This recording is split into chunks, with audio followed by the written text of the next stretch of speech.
Hello. This short teaching is very much continue teachings from the different subject on the sixth perfection, as requested by Hayagriva Center in Perth. And today, this short teaching is on the concentration from the sixth paramita, the number 5. uh,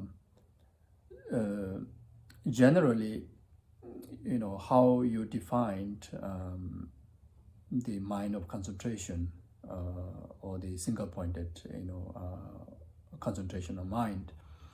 If you refer to the, one of the authoritative treatises in relation to Shamatha teaching, is the Asanga Sarvaka level. So it says, first is question, what is a one-pointed mind? Answer for that, the same text says, any continuum of the attention that remember again and again, focus on the consistently similar object, and it is continuous, free of misdeeds, and proceed of delight, is called concentration, as well as one-pointed virtuous mind. Very much the serviceable mind, or the mindfulness, that which carry two major characteristics, the vivid intensity or the mental clarity to the chosen object of meditation, and the non-discursive stability, staying one-pointedly on the chosen object of meditation, and able to remain focused on that object as long as one choose to focus, and that is very much of one-pointed mind, or the concentrational mind. And this concentrational mind, may at the beginning may able to achieve maybe even for a second, or even just for a minute, but then this has to be developed, all the way until one achieve the stage that one able to carry these two characteristics of mindfulness as lengthy as you wish, and effortlessly. So at the beginning, it require immense of effort and discipline, to conduct a successful session, even for a moment or even for a minute. The reason why why we struggle to carry the steady, dedicated concentration to the chosen of object is because of the two major obstacles: the excitement and the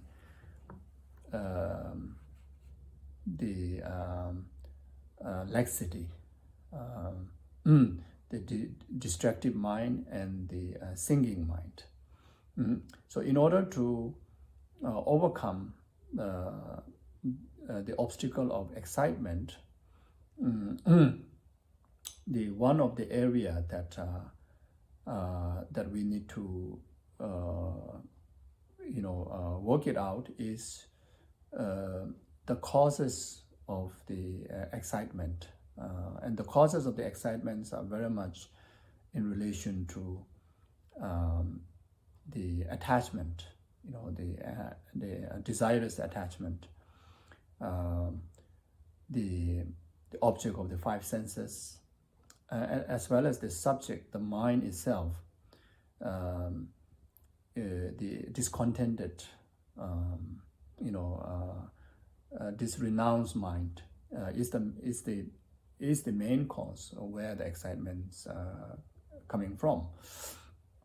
So in order for us to progress in the concentration, then first we need to work it out to pacify or purify at least the gross, attachment grasping, the essential, attachment grasping, and the gross, mental discontentment. By seeing the faults of the attachment, renouncing it, and seeing the advantage and benefit of, focused mind or the concentration of mind. As well as one of these suggested working out practice is whenever excitement occurs, then we pause the session of meditation, then meditate or reflect on the faults of samsara, faults of causes of samsara, such as karma and delusion, and faults of, in particularly, lower realm. If we don't, train our mind to focus on the virtues, if we continue to get distracted,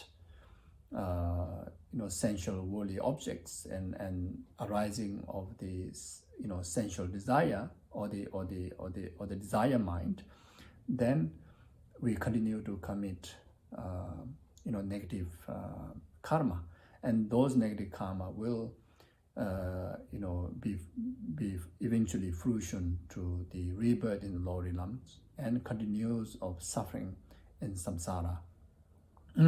So by reflecting on that, then we can able to, calm our mind, or at least bring, withdraw our mind from the distractions.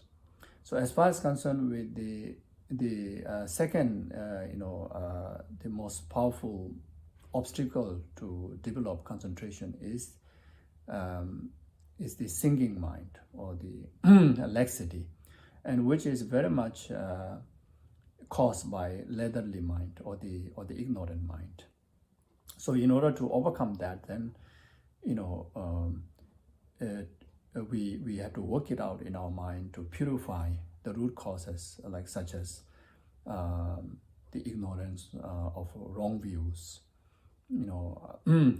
which bring a major obstacle to gain aspiration, faith and aspiration in the practice, faith and aspiration in the development of the shamatha. So, so by focusing on the faults of the wrong view, the ignorance, then we able to we able to gain wisdom, the wisdom of understanding the benefit of the path, benefit of the objective that what we wish to achieve, which is free from non-virtuous, free from ignorance, and get inspired, knowing of the benefit of the shamatha, benefit of the single-pointed mind, benefit of the serviceable mind into virtue, so that we can able to dedicatedly, we can focus as much as we wish in the accumulation of virtues, accumulation of merit, which are the fruitful cause for liberation from all the sufferings and its causes. You see, so generally in Maitreya's teaching, they stated the Maitreya's teaching on the separation of the middle from the extreme, saying that staying with the joyous perseverance, your mind becomes serviceable and you attain all goals. This occurs as a result of eliminating the 5 faults and relying on the 8 antidotes. The 5 faults of the laziness, forgetting the object of meditation, then laxity and excitement, and non-application and over-application. So these are the 5 faults. So in order to tackle these 5 faults, then there's application of the 8 antidotes, such as faith, joyous effort, then plancy, a sense of physical and mental, kind of joyfulness, the physical kind of like relaxfulness and mental joyfulness to engage into the karma abiding meditation or single body meditation, or then not forgetting the object, having a very forceful mindfulness and recognizing the laxity and excitement, having a forceful introspection mind. Then the application to eliminate, application of those antidotes to eliminate those faults accordingly, and so then achieving the actual state of the karma abiding. In another word, the 5 faults are the laziness, forgetting the object, laxity, excitement. Then the 4th is non-application. Then the 5th is over-application. These are the 5 faults. So 8 antidotes are the faith, aspiration, perseverance, flagrancy, recollection of the meditation objects, and vigilance. The earlier one is mindfulness. The second one is vigilant. Then application, to the meditation object accordingly. Then the mind of equanimity, balance kind of application of the antidote to the obstacles, and steadily, developing the shamatha mind or the karma abiding mind. So, but then here, I think, in order to go through this, the extensive presentation, based on the Maitreya's work, I think we focus on the basic, initial, calming of the mind. Because here we have a limited time.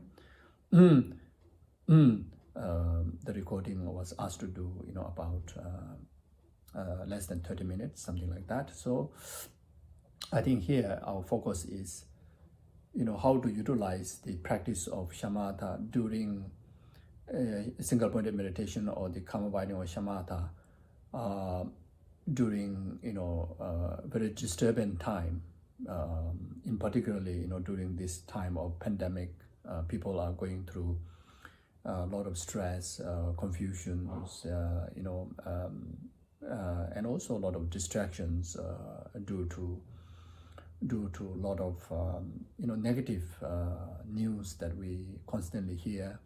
So we need something to calm ourselves, pacify ourselves, and bring get back to the nature of the inner self, which is pacified state of inner peace.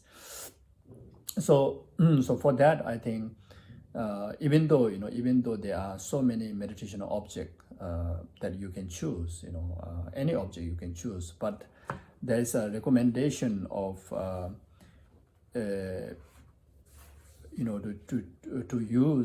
to choose the natural breathing that we have as an object of meditation, because the major problem of ours, in particular during this difficult time, is the distractive mind,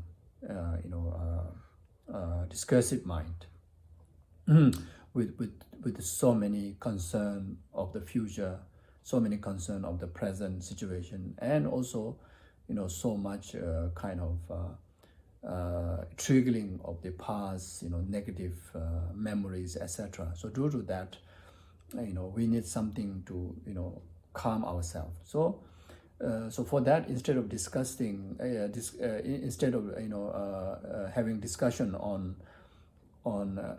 this 5 faults and antidotes, we just, I think, focus on on the 2 major faults. In fact, all these 5 faults can be included within the 2 faults of laxity and excitement.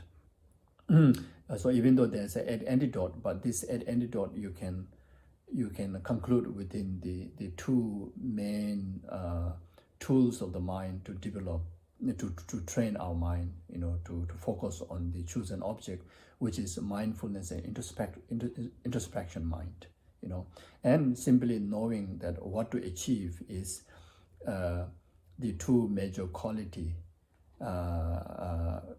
that which will bring the effect of mental and physical joyfulness or pacified or pleasant feelings, pleasant or subdued, pacified state of mind and body, the plancy. So the two quality that we should focus is, to develop vivid intensity, the intensity, mental clarity, and non-discursive, non-destructive, too many thinking, non-destructive, non-destructive, non-destructive stability, staying one-pointed focus on the chosen object. So these two quality, try to develop, vivid awareness of the chosen object and single-pointed focus. Okay, so that these two is the the realization that we need to achieve step by steps through engaging 1 minute of meditation, 2 minutes of meditation, then eventually hour and even many hours like that. So that way, whenever the disturbing minds occur to us, then at least we can get into such meditation to calm ourselves, pacify ourselves, and the result of this meditation able to make our body more relaxed, and as well as bring some sense of calmness and inner peace to our mind, like that.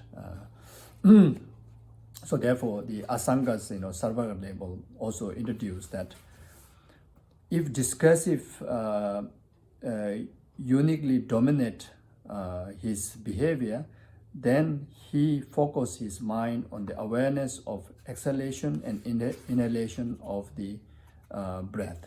In this way, he focuses his mind on the appropriate object of meditation. You see, so so if you want to, even the Asanga here suggesting that use the natural breathing in and out as object of your meditation to overcome too many thinking, to overcome busy mind, to overcome distractive mind, discursive mind. So the using the breathing as object of our meditation, in fact, there's a special benefit, because we don't need to put extra effort to figure it out, the object of meditation, because breathing in and out, natural breathing in and out, is already equipped within us. So due to that, it lessens the energy or the focus to the mind if you use the actual breathing in and out. So the meditation is simply, focusing, looking at the flow of, the breathing going out and breathing coming in. Simply being aware of it, you see. So the true quality, the vivid intensity is the vivid clarity in the process of breathing in and out. Just simply, being vivid aware of breathing going out and vivid aware of breathing coming in, you see. And try to stay focused simply to that. Nothing more than that, you see. It sounds like easy, but actually it's not easy. So it requires many rounds of practice, many rounds of training, you see. And as a beginner, we start with just try at least for one minute. And even that, within 1 minute, we may fail, many times, you see. So therefore, therefore, we need to assign the two aspects of mind. The mindfulness, try to hold on to the dedicated object. Here, the breathing in and out, and try to carry the two quality, the vivid intensity and one pointed to the breathing in and out. Then the another mind is the introspectory mind. The introspectory mind is the another separate mind that which is watching over to our mindfulness, whether our mindfulness is remaining in the awareness of these two quality of the single pointed mind. If there's any appearance of disturbances, obstacle, like distracted with other thought, which falls into the appearance of the falls of excitement, or losing the clarity, losing the intensity of the vividness, or losing the the single pointedness, the focus.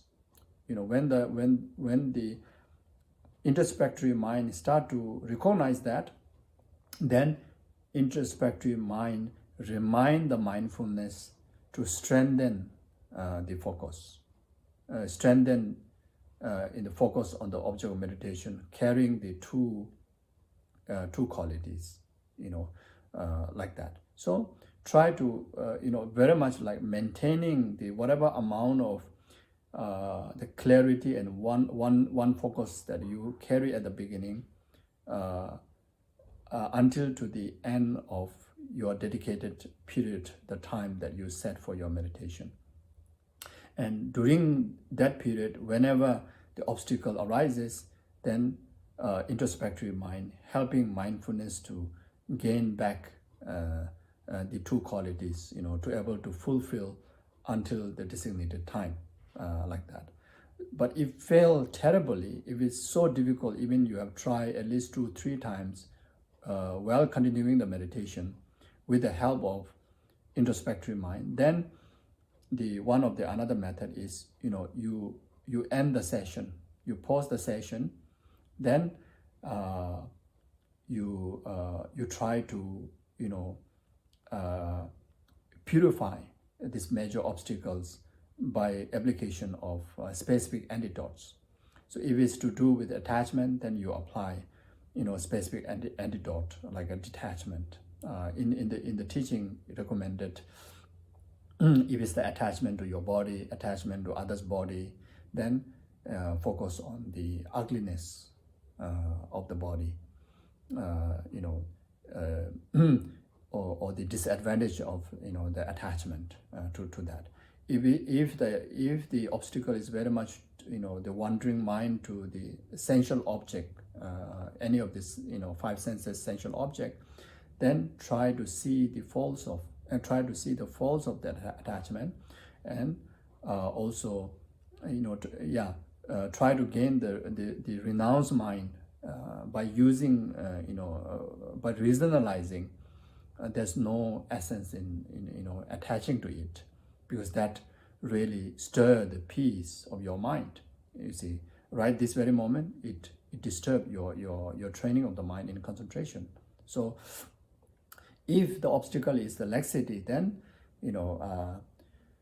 pause the session, then try to reflect on the qualities of the one-pointed mind, like such as physical and mental fluency, who do not want physical relaxations and mental joyfulness, physical comfort and mental joyfulness. And these are the result of being your mind in serviceable, in one-pointed mind, or the result of having one-pointed mind to the chosen object of your meditation. More than that, eventually, as a Buddhist practitioner who train in the concentration, the ultimate objective is for us to achieve Buddhahood, us to achieve liberation, and us to another objective is for us to realize the ultimate truth, the emptiness, the no self, and for us to achieve the vipassana, the special insight, using the most serviceable shamatha mind to use the tool of the emptiness wisdom to eradicate throughout the path of seeing to the path of meditation, to eradicate the obstruction to the omniscient, the defilement.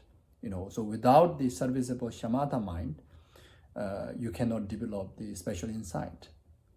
Even you have an emptiness wisdom, there's no shamatha mind as a basis, the powerful antidote cannot penetrate or cannot be effective in the eradication of the defilement. So that is the purpose. So therefore, if you're able to develop shamatha, then you will able to develop the special insight. If you're able to develop a special insight, you're able to eradicate the defilement. If you're able to eradicate defilement, you're able to achieve Buddhahood, total ultimate cessation from all the sufferings and its causes, the samsara, the karma, the delusion, including ignorance, isn't it? So there's so much benefit. And not only that, in the immediate level, that you can be free from disturbing mind, disturbing thoughts, worry thoughts, you see. Not only that, you can also achieve some sense of genuine relaxation to your body, you see. So both mind and body able to genuinely able to rest. Then, even for a mundane life, both your body and mind become genuine functionable, become truly serviceable. As far as concerned with the virtuous practice, Dharma practice, then your body and mind become perfect platform to pursue and achieve all the benefits and the goal of the Dharma, the spiritual practices, you see.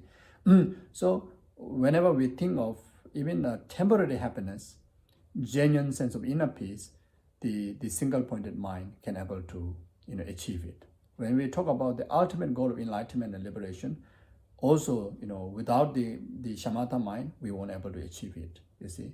So when thinking about that, then you get motivated, you get inspired. So your sinking mind, your laxity mind, able to kind of transform into a aspiration, diligent, perseverance. So because of the perseverance and diligence, you gain a stronger mindfulness and introspection mind to the chosen object. So that way, then whatever antidote that you needed to apply to the obstacle that occurrence to your meditation during the post meditation, then now you return back to the meditation session. It can be 1 hour later, it can be immediate, or it can be tomorrow, whenever. So you resume to the meditation, then try to again get reminded the two qualities, the vivid awareness and one-pointed concentration. Then that mindfulness, carrying these two qualities, and try to prolong the session slightly longer than yesterday, and see the quality of that meditation, you see. But then again, as a beginner like me, the obstacle may occur similar like yesterday. I may fail maybe even 100 times. But if I keep trying, during the meditation with the help of introspection, try to, gain back my momentum in the training, then if really terribly fail, no way that I can sustain, then I stop the meditation. Then again, as I mentioned before, try to apply, timely and rightly the antidotes, and try to overcome those obstacles, and then resume the meditation. So this is the way that how we able to achieve the stages of the concentration from much effort in the beginning, then less and lesser effort is needed. Then gradually, we achieve 8-9 stages of the shamatha mind, which without effortlessly, you can able to stay single-pointedly on the chosen object, as much as you want, you see. So I think as a beginner, at least in the text, there's a recommended, try to, after some time, struggling at the beginning, like me, maybe not even able to dedicate 1 minute, but eventually then we start to target maybe about 24 minutes. So when we achieve certain steadiness in concentration, carrying these two quality mentioned for about 24 minutes, then you are quite good. Then from there, you expand about 1 hour, then about 1.5 hours. Maybe that may happen after 1 year or 2 years of training, who knows? Or maybe next week. So then eventually, then, you carry up to about 3 hours. So then individual is very serious about, developing all the 9 stages of shamatha, that which eventually will result, as I mentioned before, to especially inside of the vipassana, really to carry on the actual progress of the path. Then, beneficial to, get into a strict retreat to develop the shamatha. On the basis of, there are other important conditional causes or the preliminary preparations is required. One of them is, conducive place to do the retreat. And the second condition is that we need to also know, this the teachings on the shamatha, like what are the faults to be educated, what are the antidotes to bring into application. Then, as well as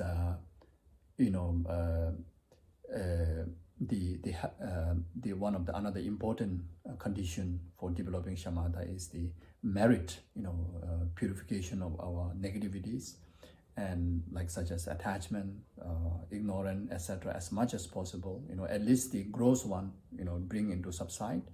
Then accumulation of merit by engaging in like preliminary practices, like offerings and charities, etc., like that.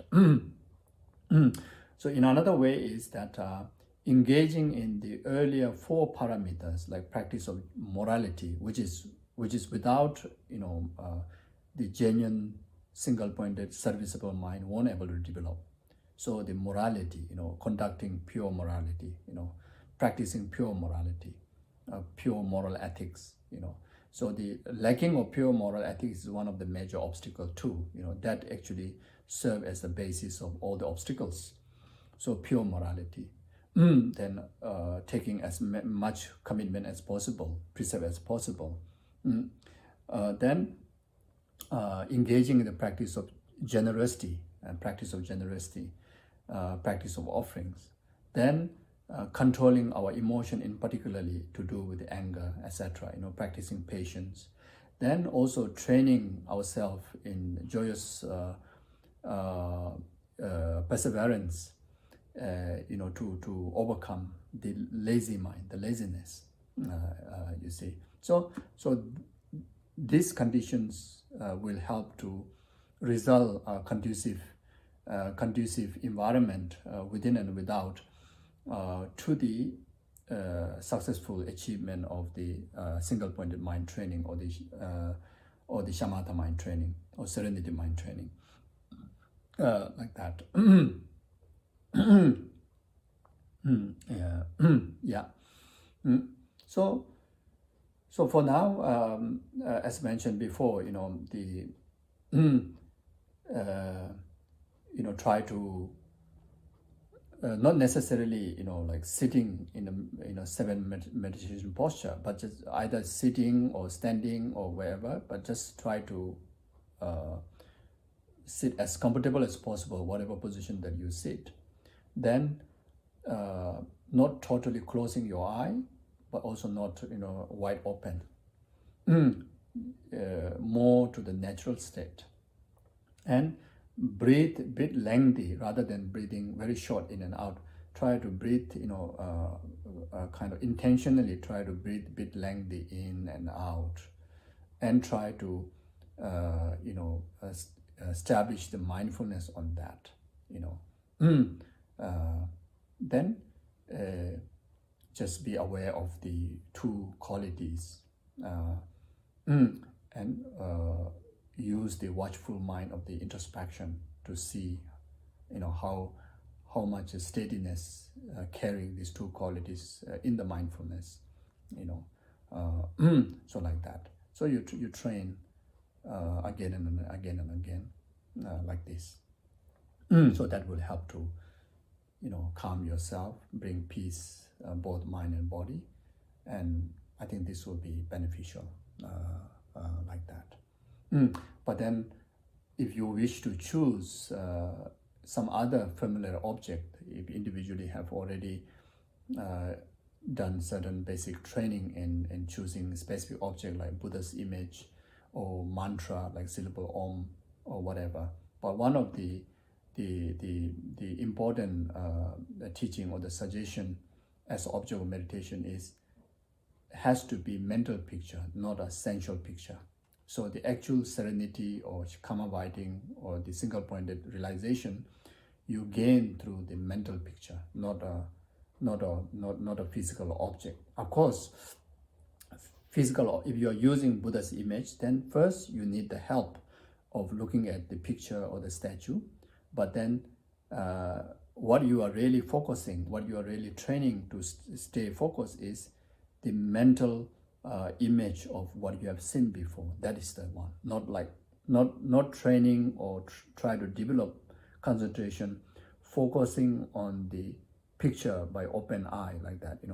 And that in the teaching in Lamrim, in the Shamatha section in the Lamrim teaching, very clearly mentioned that we won't able to achieve genuine shamatha by using the physical object or the sound that you hear, focusing on the sound of hearing to your ear, or feel of touch that you are feeling by touching, not like that.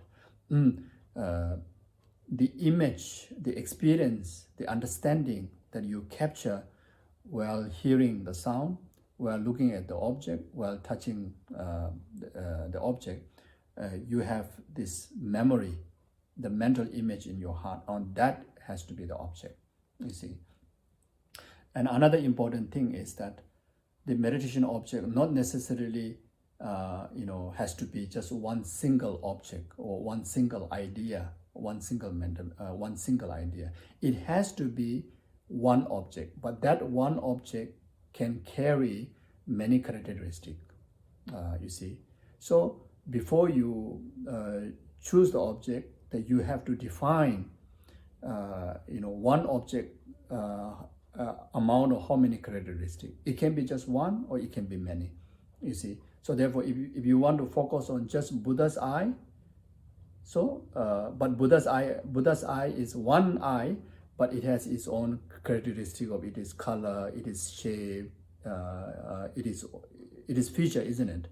So when all those features put together, in fact there are many, but but actual object of that single point of meditation is just one, that one eye, you see. And you have to remain your focus and vivid intensity and a one-pointed focus within the frame of, within the boundary of dedicated chosen object, you see, like that.